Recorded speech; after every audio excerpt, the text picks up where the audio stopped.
Hello and welcome back. It's puzzle time with Sudoku Sleuth, and I'm actually really enthusiastic about today's puzzle. It's got a stunning rating of 96%, which means it's either the highest rated or the second highest rated puzzle we've ever featured on the channel. And kind of a twist on killer Sudoku. So it will be somewhat familiar, but at the same time somewhat new. So I'm really excited to sort of get stuck into it, really. Now, the name of the puzzle is Hypertension, and you can see here Sleuth looking quite forlorn, you know, squinting, frowning, in pain. Everything feels hot, uncomfortable, red, oranges, yellow, and just looking very sad and miserable.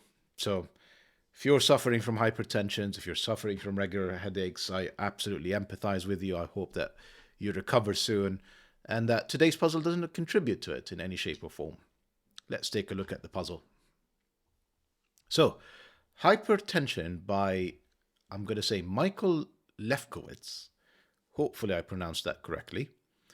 And it's all about silent killers and silent little killers. So that's the twist on today's rule. So first one you're going to be familiar with, of course, all of us normal Sudoku rules apply, means place the digits 1 to 9 once each in every row, in every column, and in every 3 by 3 box. Nothing new with this particular rule set. What is new today, though, silent killer.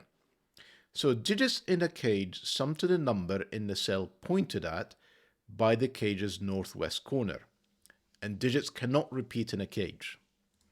Now, I was a little bit confused by that, but hopefully the example clarifies this. So row 1, column 2, row 1, column 2, this cell, essentially shows the sum for this killer cage. So rather than the killer cage number not actually contributing to anything other than the sum, it's essentially on the grid today. And the northwest corner of each of these, so this purple cell, would essentially tell us the sum of this two-cell cage, and so on and so forth. Then we have little killers, silent little killers specifically. A cell with an arrow shows the sum of the digits on the arrow's diagonal. So again, it's sort of like a little killer clue, except the sum is once again on the grid. So let's take this cell as an example. I'm going to color it green. Essentially, this green cell and whatever digit or number is in there is actually going to be the sum of these three cells. So I am very interested to see how this plays.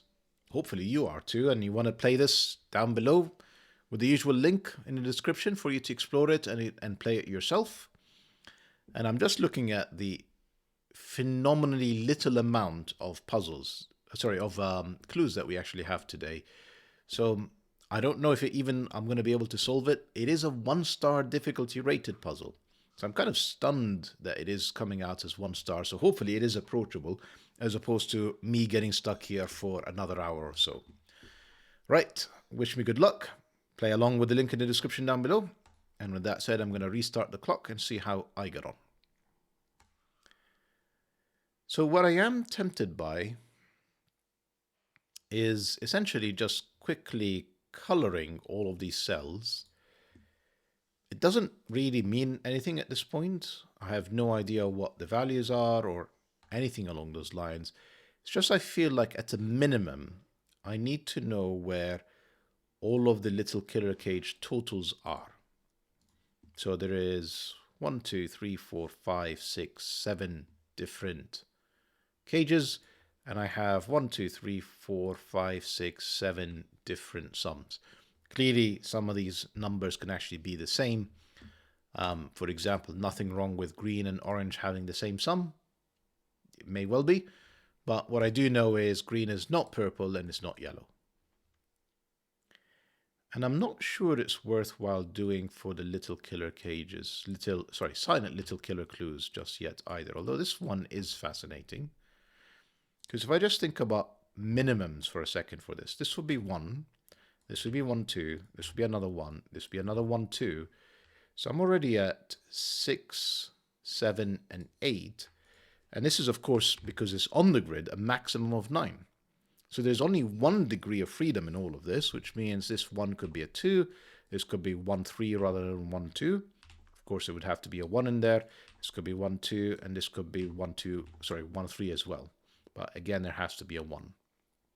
So that's a good place to get going, I think. Now, the other thing that I'm also thinking about is some of these cages. Sorry, I should have mentioned, I kind of skipped the normal killer cage rules, but cells, digits within the cage do not repeat.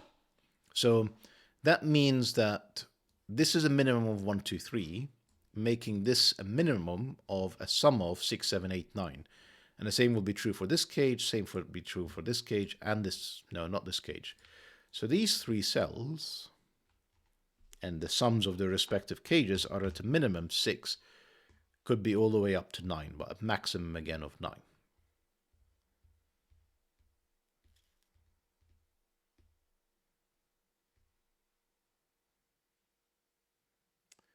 Yeah, I'm not too sure where to take this.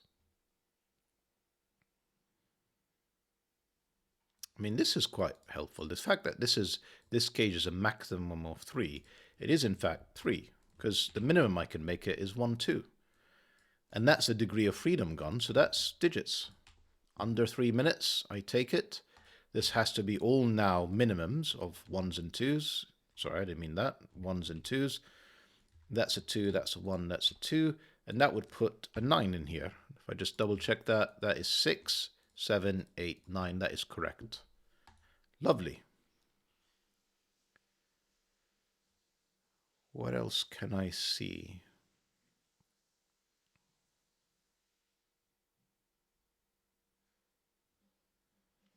I'm sort of tempted to think about this silent little killer clue next.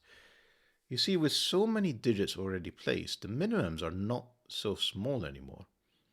So, for example, the minimum this cell can be is a 2. The minimum this cell can be is not 1, not 2, not 3, it's 4. And the minimum here, because it can see a 1, is 2. So if you add these up, this is already at 8. And again, the maximum is 9, so there's only 1 degree of freedom. That degree cannot be here because 3 is not available. That degree cannot be here because, again, 3 is not available. So these are definitely both 2s. This is 4 or 5 to go with that 8, 9, which is in fact just 8 because that little killer, silent little killer, is also pointing at this cell. These two have to be the same value. It cannot be 9. That's an 8. That's an 8. That's a 4. Okay, it is an approachable puzzle. It's slowly tumbling, slowly but surely. You can see 1, 2, and 3. This is now a minimum of 4. This is a minimum of 2. This is now a minimum of 7. And I guess because it's a maximum of 9, minimum of 2, I guess that can go all the way up to 6. But given this is a minimum of 4, that's 5. And it can't be a 4. So this is only 2 or 3. This is 4, 5, or 6. And then on aggregate, they're adding up to 7, 8, or 9. Okay. Here is 1, though. This is 2, 3, 4. How do I know this? I've got 1s looking at all of the cells in this cage.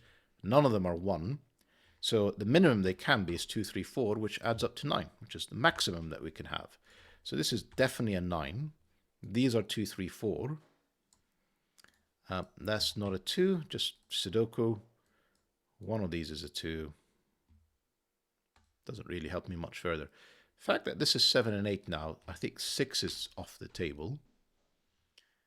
And I could do 1, 2, 4. That is still possible. Is it still possible? 2 and 4 would make this. So 2 and 4 would make this 3 and would make this cell 3. Essentially, I'll be trying to place 3 digits in 4 different cells. That doesn't work. So that can't be from 2, 3, 4. That has to be a 5. That forces everything. That is a 2. That is an 8. This is not a 2. This is a 2. And that's a 3, 4 pair now with that 9. Going well. This silent little killer next. You can see now with the column largely complete. 1, 2, 3, 4, and 5. This is now a minimum of 6. This is a minimum of 1. This is another minimum of 1. So we're talking about a minimum of 8, a maximum of 9. There can be a degree of freedom, not here because that's a 2, not here, that's also 2. So these are double ones. This is 6 or 7 to make this add up to 8 or 9. We should probably think about this next, actually. I think you can see 1 and 2 are in the same box. This is a minimum of 3. This is a minimum of 2. So already minimums would be 3, 3, that's at 6, that's 7, 8, that's 9, that is a 9, and I have to put the minimums in all of these. Lovely. Have we used all the silent little killers at this point? Other than this one. Done, done, done. Yep. So it's really down to Sudoku and the silent killer puzzle, which we should think about now. That 5 is repeated in here. Essentially, that's telling us the total of this single cell cage, so it's just 5. If we think about what this cell could be, it's not 1, it's not 2, and it's not 4. This is either 3, 5, 6, or 7. I'm not going beyond 7 because 7 and 2 gets me to 9, so that is the maximum. And this is either, just adding the sums in here, it's either 5, 7, because 4, 2 is not available, so it goes straight to 7. It can't be 8.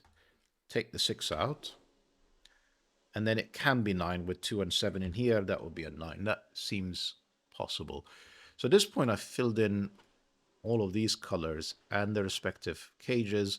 Haven't really thought about these two. So same logic. This is not 1, 2, or 3. This is a minimum of 4. This is therefore a minimum of 6.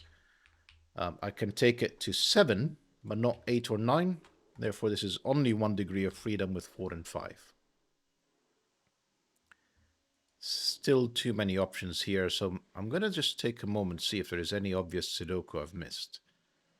The answer is almost certainly going to be yes.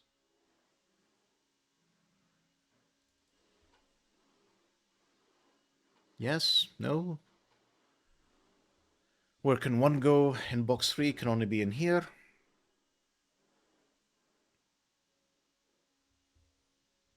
One is limited to one of these 2 cells. One is limited to one of these 2 cells. That's all the ones done then, other than this X-wing with these 4 possible cells. 2. Yes, can only be done here in box 4.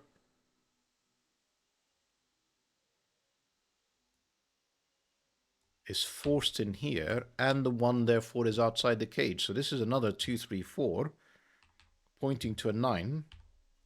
That 1 resolves the X-wing, that's a 1. That 9 resolves this little silent little killer, that's an 8, and therefore that's a 6. This 9 looks up here, that's not a 9, therefore that's not a 7. And that's 1's done. 2's look done, they are done. 3's nearly done. I say nearly done, I mean like nowhere near done, but we can probably make a bit of progress.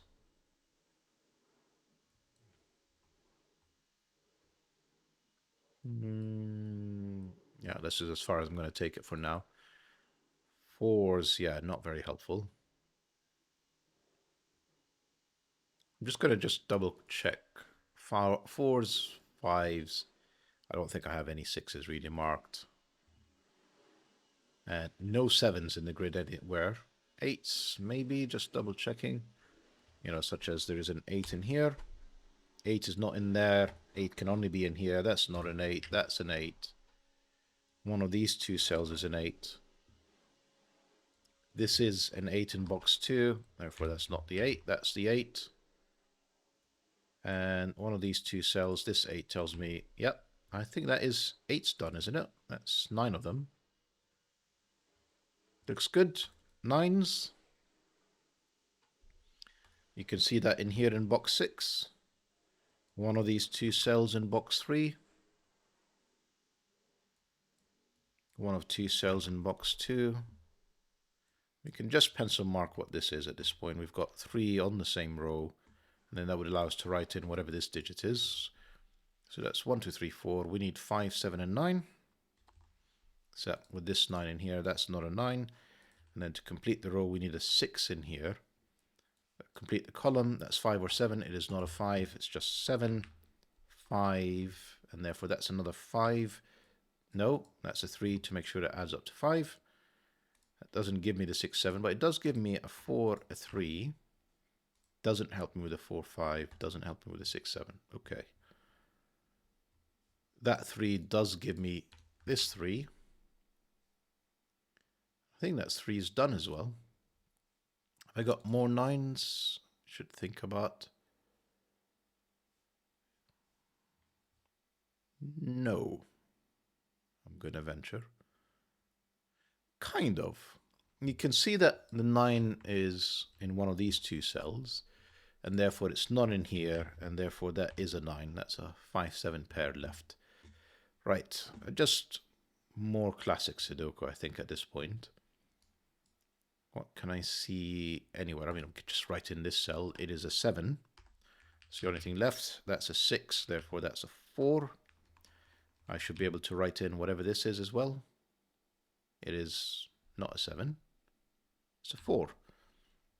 Bunch of 4s. That's another 4. That's another 4.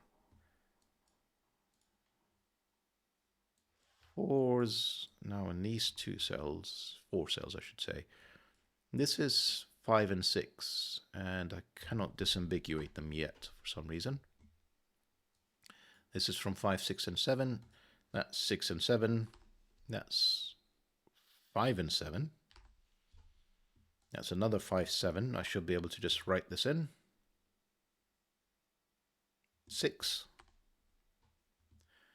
We've got 9. What is this cell? So we've got, I'm going to say 5, 7, and 9. That's the 5, just 5 in here. Therefore, that's the 9. That's the 7.